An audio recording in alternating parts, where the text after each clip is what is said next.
এবার আমরা এগিয়ে চলেছি আমার আপনার সবার খুব পছন্দের জায়গা, যেখানে কিনা চারিদিকে তাকালে পরে আপনারা দেখতে পাবেন চায়ের বাগান,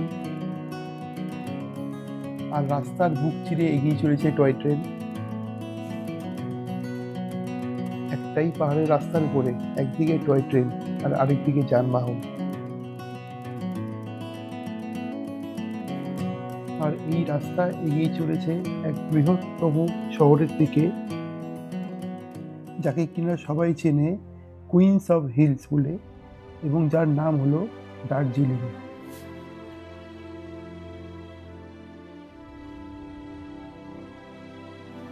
দার্জিলিং শহরের কাছাকাছি আমরা এসে পড়েছি, আর খুব শিগগিরই দার্জিলিং শহরের ভিতরে আমরা পৌঁছে যাব।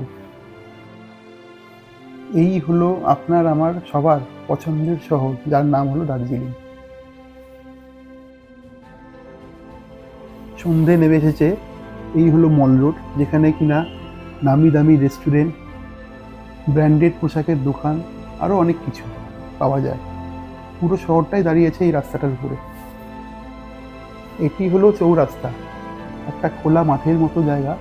এখানেও অনেক নামি দামি রেস্টুরেন্ট এবং বিভিন্ন জিনিসপত্রের দোকান আছে।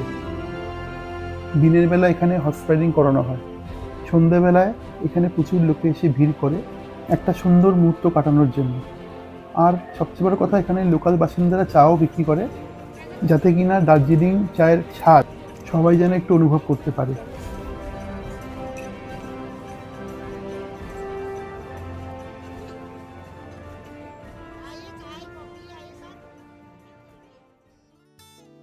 এই জায়গাটা সম্বন্ধে আর নতুন করে বলার কিছু নেই, সবার পছন্দের এবং পরিচিত।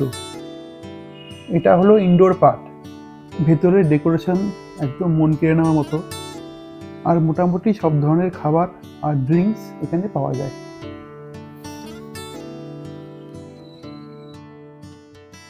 কত সুন্দর একটা ফায়ার প্লেস বানানো এখানে, আর বিভিন্ন মুহূর্তকে ক্যামেরা বন্দি করে ফটোর মাধ্যমে দেয়ালের মধ্যে টাঙিয়ে রাখা আছে। এটা হলো রেস্টুরেন্টের আউটডোর পার্ট, অনেকটাই বলা যেতে পারে খোলা আকাশের নিচে, কিন্তু ঠান্ডার সময় একটু ঠান্ডাই লাগে, কিন্তু সিনিক বিউটিটা অসাধারণ, যার কোনো কথা হবে না। ট্যালেন্ট নিড আ স্টেজ, তাই সেই মঞ্চেই স্থানীয় শিল্পীরা।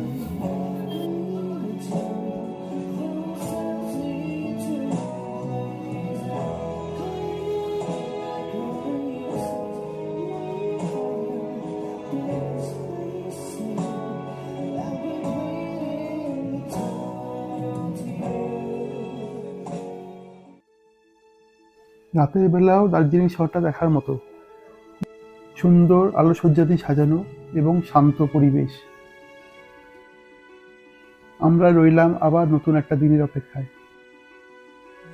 পরের দিন সকালে যখন বেরোলাম, তখন দেখলাম এরকম ঝাঁ চকচকে নীল আকাশ, আর যাকে দেখার জন্য মন আর চোখ প্রচণ্ডভাবে অস্থির হয়ে উঠেছিল, সেটি হলো আপনাদের সামনে এই কাঞ্চনজঙ্ঘা। পুরো স্লিপিং বুদ্ধা ফরম্যাটে যে দেখা যাবে এটা আশাও করতে পারিনি, তাই ভাগ্যকে এর জন্য ধন্যবাদ জানাই। এবার বাড়ি ফেরার পালা, তাই এগিয়ে চলেছি শিলিগুড়ি শহরের দিকে। তখন মনটা একটু খারাপই হয়ে যাচ্ছিল। ফেরার পথে হঠাৎ করে চোখে পড়লো এই বুদ্ধা মনেস্ট্রি।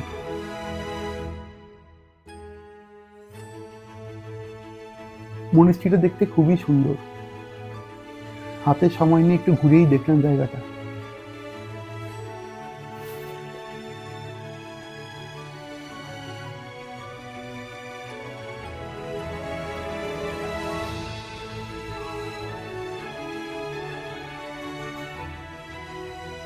দার্জিলিং শুধু একটা জায়গা নয়, এটা এক টুকরো অনুভূতি, যা মনে থেকে যায় সারা জীবন।